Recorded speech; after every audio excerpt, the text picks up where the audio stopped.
from the north, but we all know that they could be a threat. I'm Jon Snow. Now you are watching Late Tackle. Brace yourselves, because winter is coming. After an absolutely appallingly droog Super Rugby display, I mean, apart from a great win for the Lions, the rest of the South African teams, very dry rugby. However, the big news is that the Six Nations, probably the most interesting rugby I've seen for a long time. And the big question is, do we have a threat from north of the wall?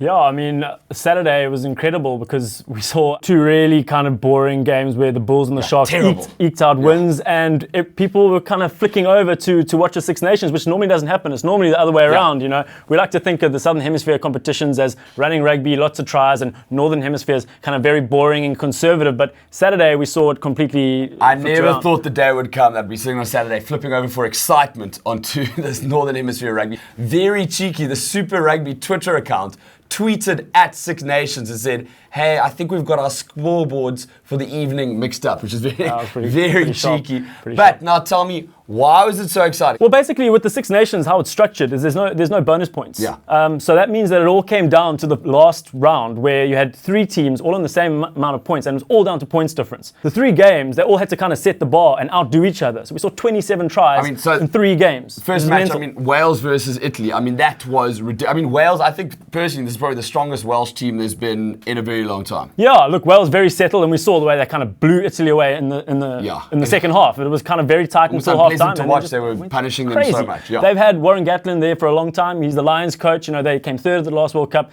They're going to be a threat. Then the match after that, Ireland looking very, very strong. They actually went on to win the Six Nations. It's their second consecutive win. Australia's in a free fall, so now Ireland are third in the rankings. We saw Ireland beat us at the end of the Springboks at the end of last year, and so did Wales actually. But also like a lot of experienced players in that side, and a lot of people are tipping them to kind of, you know, make waves at this. Look, I think as out of all the Northern Hemisphere teams, they are probably the favourites, you know, looking very strong. But England against France, who I think is a strong team, unbelievable match that we saw there. That match was ridiculous. So 55-35 at Twickenham, and they basically fell 7 points short of taking the whole tournament out. And it basically went down to the last minute of the entire tournament. So it was an amazing finish. Do you think that any of these teams pose a threat? Look, there's no doubt that they've made a step up, and I think they'll probably be much stronger than they were at the last World Cup. But I don't know, I can't see them beating top Southern Hemisphere sides like the Boks and the All Blacks. We're just too much class. I mean, there's only, in my opinion, there's only about 1 or 2 teams that can beat the Kiwis, and it's South Africa, possibly Australia. So I'm afraid to say, Northern Hemisphere, I'm not too scared about the pasty White Walkers coming over to terrorize Khaleesi. See Khaleesi.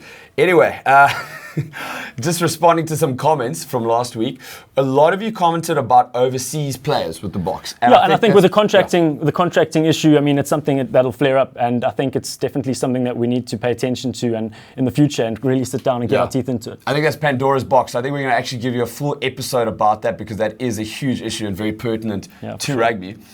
All right, now let's turn to Thing of the Week.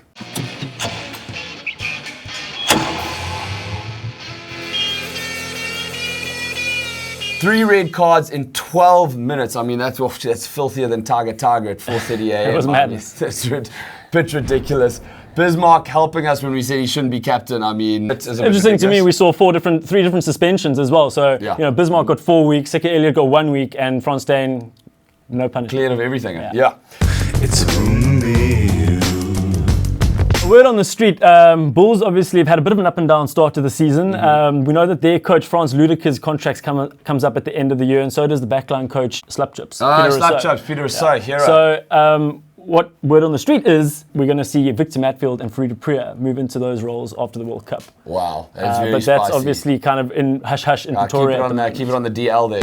It's Rugby. Let's go into some predictions. Canes, Rebels. Canes, keep on winning. Yeah, I'm going to stick with you there. Reds, Lions. Lions. Oh, Lions. Definitely going to do it. Chiefs, Cheetahs. Chiefs. It breaks my heart, but I'm going to have to agree with you. Highlanders, Stormers. Stormers. Definitely. Tars, Blues. Tars. Yeah, I'm going Tars. Yeah. Sharks, Force. Sharks. Definitely Sharks. Bulls, Crusaders.